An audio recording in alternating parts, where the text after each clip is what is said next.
रामपुर के जंगल में टुनी चिड़िया अपने सास और पति के साथ रहती थी। उसका पति छोटा सा मजदूर था। वो बहुत ही गरीब था। उसकी आमदनी से सिर्फ घर का खर्च ही चल पाता था। पर टुनी बहुत मेहनती थी। वो अपने पति की मदद करना चाहती थी। वो चाहती थी कि वो क्या करे जिससे उसके घर के हालात अच्छे हो जाएं। वो बहुत बड़े बड़े सपने देखा करती थी। टुनी के घर के सामने सुंदरी कौवी भी रहती थी। वो बहुत ही अमीर थी। वे महंगे महंगे कपड़े पहनती थी और बड़े घर में रहती थी।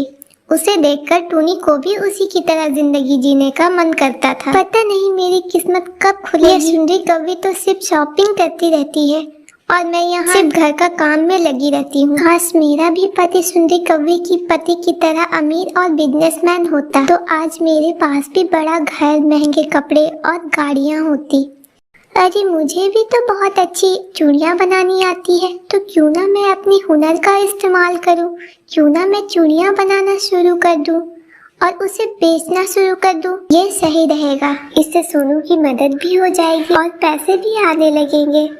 टुनी अपने कुछ बचाए पैसे से चूड़ी बनाने के सामान ले आती है और रात भर चूड़ियाँ बनाने लगती है। उसे वक्त का पता भी नहीं लगता कि कितनी रात हो गई है। वो बहुत खुशी से चूड़ियाँ बनाने लग जाती है और अगली सुबह चूड़ियाँ लेकर बाजार में बेचने चली जाती है। टुनी जैसे बाजार आती है तभी कुछ पक्षी चूड़ियाँ लेने वहाँ टुनी के पास आ जाती हैं।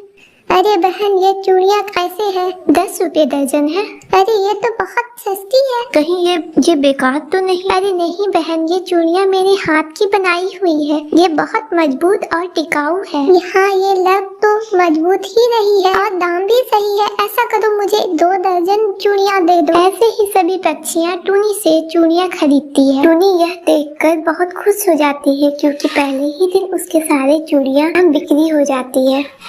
टुनी जब रात में पैसे गिनती है तो वो बहुत खुश हो जाती है। ये तो बहुत सारे पैसे हैं। ऐसा करूंगी, मैं इन पैसों से और जो जमा होंगे उन पैसों से मिलाकर एक घर खरीदूंगी। हमारी सारी परेशानियां धीरे धीरे दूर हो जाएगी, क्योंकि सोनू के इतने मेहनत के बाद भी केवल घर के खर्च ही पूरे होते हैं। इसके बाद रोज टुनी अपनी बनाई चूड़ियां बाजार में लाती है और उन्हें बेच देती है।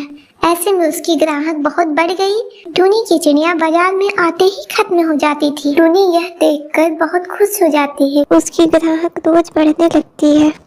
इस तरह टुनी अपने लिए एक अच्छा सा घर ले लेती है और अपने पति और सास के साथ खुशी खुशी जीवन बिताने लगती है।